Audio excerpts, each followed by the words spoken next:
आम्ही कोणालाच मतदान करणार नाही, कारण की आमच्या गावामध्ये पूर संरक्षण भिंत मिळालीच नाही. महिलांना सुद्धा मोर्चा काढला तरी आम्हाला काय कोणीच साथ दिली नाही. तर याच्याबद्दल आम्ही कोणालाच मतदान करणार नाही अशी आमची इच्छा आहे.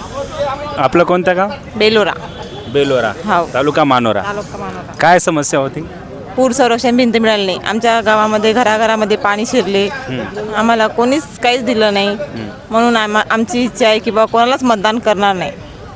अच्छा. कोणाजवळ गेले होते का कोणत्याही सर्वच जवळ गेलो होतो आम्ही, पण आम्हाला कोणच मदत नाही मिळाली, कोणाचीच मदत मिळाली नाही. मग ज्यांची मदत मिळेल अशा उमेदवाराला वोट दिलं पाहिजे. नाही, आमची इच्छाच नाही आहे. बहिष्कारच का? अच्छा, धन्यवाद. धन्यवाद. ते बोला भाऊ. हां सांगा. काय यंदा कोणाची बाजू सक्षम वाढते, कोणाला साथ देणार यावेळी? खरं पाहिलं तर आम्हाला कोणावरच भरोसा राहिलेला नाही आहे. सध्याची जी परिस्थिती आहे